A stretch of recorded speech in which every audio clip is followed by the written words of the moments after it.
स्वागत। आज संत तुकाराम महाराज आणि संत ज्ञानेश्वर महाराजांच्या पालखी पुण्यामध्ये मुक्कामी असणार आहेत आणि संत तुकाराम महाराजांची पालखी पुण्यामध्ये नाना पेठेतील निवडुंगा विठोबा मंदिर या ठिकाणी मुक्कामी असते।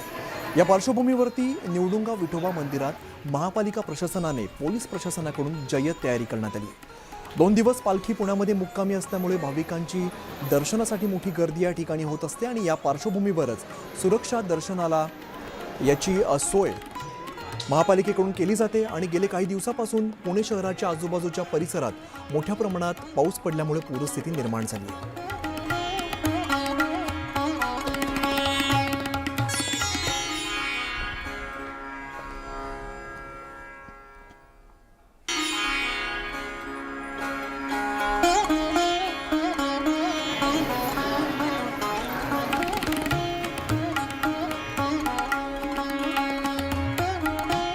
महाराष्ट्र ज्या विठुरायाच्या दर्शनासाठी आतुरलेला असतो, उभा महाराष्ट्र ज्या सोहळ्याची वाट बघत असतो तो म्हणजे दरवर्षीचा पालखी सोहळा।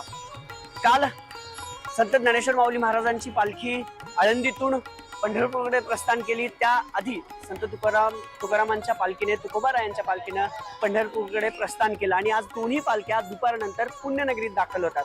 दरवर्षी याची डोळा हा पालखी सोहळा पाहण्यासाठी लाखो भाविक या पुण्यनगरीत येत असतात आणि त्याच पार्श्वभूमीवर या ज्या विठ्ठल मंदिर आहेत, खरं तर नानापेठ आणि भवानी पेठेतले म्हणजे निवडुंगा विठोबा मंदिर आणि पालखी विठोबा मंदिर, हे दोन्ही मंदिर आता दोन्ही माऊलींच्या आणि तुकोबारायांच्या पालखीच्या स्वागतासाठी सज्ज झालेले पाहायला मिळतात।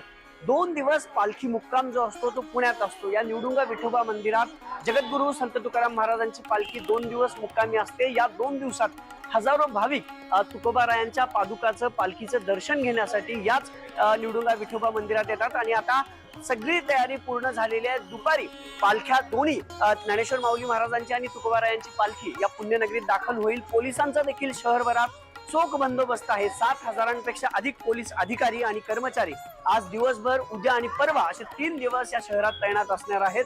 मी सध्या निवडुंगा विठोबा मंदिरात आहे, जिथं जगद्गुरु संत तुकाराम महाराजांची पालखी मुक्कामी येत असते। दरवर्षीप्रमाणे परंपरेने 2 दिवसांचा मुक्काम याच निवडुंगा विठोबा मंदिरात असतो आणि डॉग स्क्वॉड जे आहेत ते पथक दाखल झालेलं आहे। इतर सगळी पोलीस प्रशासन, पोलीस यंत्रणा सज्ज आहे, जेणेकरून वारकऱ्यांच्या सुरक्षतेचा प्रश्न निर्माण होऊ नये त्यासह पुणे महापालिकेकडून देखील यंदा जोरदार तयारी करण्यात आलेली आहे। निवडुंगा विठोबा मंदिरात आता जगद्गुरु संत तुकाराम महाराजांच्या पालखीचं संध्याकाळचा जो मुक्काम आहे तो याच मंदिरात असतो। आज रात्री मुक्कामाला पालखी येते, उद्या दिवसभर आणि परवा सकाळी खरं तर पंढरपूरकडे पालख्यांचं प्रस्थान होत असतं। जी आरती असते, जी मनोभावानं पूजा असते ती तुकोबारायांची होत असते। गेल्या अनेक वर्षांपासून याच मंदिरात पालखी मुक्कामी असते आणि याच निवडुंगा विठोबा मंदिरात आता पालखीच्या तयारीसाठी हे मंदिर आता सज्ज झालेलं आहे आणि दुपारच्या नंतर तुकोबारायांची पालखी या मंदिरात विसाव्याला पुढच्या 2 दिवस पुण्यनगरीत मुक्काम या पालखीचा असणार आहे।